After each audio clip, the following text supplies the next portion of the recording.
Whatever seed you put in the ground a year ago is giving forth fruit a year later, 2 years later, whatever. Because what I have uncovered is we truly do live Groundhog's Day. I'm speaking slowly because I haven't verbalized this. But your comment, because to your comment, every experience that we have is on purpose. When God created the heavens and the earth, or whatever creationism story you align with, God didn't spend time, Netflix and chilling, scrolling the timeline, kicking it with the animals, like, ooh, let me play with my creations. God didn't do any of that. God just created, purpose, purpose, purpose, purpose, period. There was no non-value, anything. So if we are a manifestation of our Creator, then we have to understand that every single thing that happens in our life is on purpose. These toys sitting in this bathtub right now is on purpose. Me sitting in this, everything is on purpose. Me responding to this comment in this particular time at purpose, okay? So you paying attention to people acknowledging that we all live the same childhood. First of all, why did we all live the same childhood? How in the world did we all live the same childhood? And because it's something that we can laugh about, our shared trauma, we overlook the fact that I don't know you and you don't know me. We don't live nowhere near the same regions in this planet, but we all somehow live the same childhood. That is a manifestation of programming. That is a manifestation of them creating a certain energy around the black culture so that the black culture materializes very similar region to region, state to state, family to family.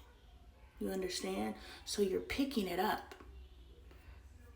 Pay attention. Write the stuff down, because now what you're going to start realizing, this is the next level. See, you've been in class and you've been taking your notes, so I can give you the good. I can give you the good because you're going to understand what the fuck I'm about to say. Whatever you remember is a piece. Okay, so the tapestry, right? It's a piece, whatever you remember. So I'm going to go through this entire day. Whatever I sit down and journal at the end of the day was what stood out to me, right? I'm not going to journal my whole day. I'm just going to journal what stood out to me. And as I journal what stood out to me, tomorrow I'm going to live my day. And I'm going to journal what stood out to me. The day after, I'm going to live my day infinitely, right? But at some point, I'm going to stop depending on my journal to remember the important points, because I'm going to know these important points are important. I'm remembering stuff for a reason. I'm not just remembering to remember, I'm remembering for a reason. God wants me to remember this for a reason. My higher self wants me to remember this for a reason. Okay? And so now as you go through your life and you're like 10 days from now and you're just like, all of a sudden, all those things that you've been remembering start connecting, and now you're making sense of your present reality. And this is how we tell the future. This is how we understand what God is trying to show us. There's no mysteries in life if we actually are present and pay attention. And present is called paying attention. Paying attention is using all 6 senses. Whatever senses you could use in any given situation, you should be firing in all 6 cylinders, period. I wonder how many cylinders are in a car. Anyway, you should fire on all 6 cylinders, period. You're paying attention, because guaranteed whatever is happening right now is a tool for you to use in your future if you are paying attention. So I hit a lot of points here, but go back in your life and you will see that the seed that you put in the ground is giving forth fruit today. And because you see that what is happening today actually was created yesterday, like everything I used to talk about, Anita, is making sense. Like it's all making sense right now. But I haven't found the language to share it. That's why this video is so damn long, because it's like I'm still pushing the theory together, right? But I just want to say that if you're having an argument today and you go back in your journal and you're like, dang, I had the same argument this time last year. Why am I having the argument again? I can choose not to have the argument. Why? Because it's the same argument. Why am I having the same argument? It's stupid. Just because a year later I feel justified in having the exact same argument.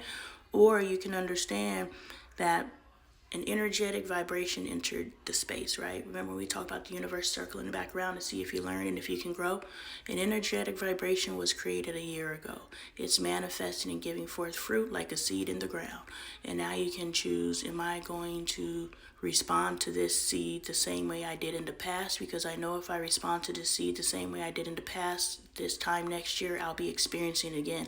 So it is for us, especially in the face of conflict, to respond to conflict the complete opposite if we're that strong, but at the very least differently than we did before, because situations are going to continue to represent themselves, and when they represent themselves, we have to choose how we respond to it. Now, that's a topical view of what I've been uncovering, but I have been uncovering some crazy stuff, friend. And like I said, The Matrix is not a movie. This world that we live in is not a reality. They really figured out how to use our superpowers against us. Our ambition turned into crabs in the barrel because they entered limitation into the chat. We all want to succeed. Well, they made it so that we believe that only one of us can succeed. So now we're pulling each other down instead of focusing our energy on succeeding. And the whole tribe rises, right? We are all collectively a tribe. We literally lived all the same childhood. We're all related. Whether it pulses through our veins, we're all related. Because we have related experience, collective energy. When one rises, we all rise. When one wins, one wins. One loses, we all lose. Therefore, we must all move as a unit. You're picking up what's being put down.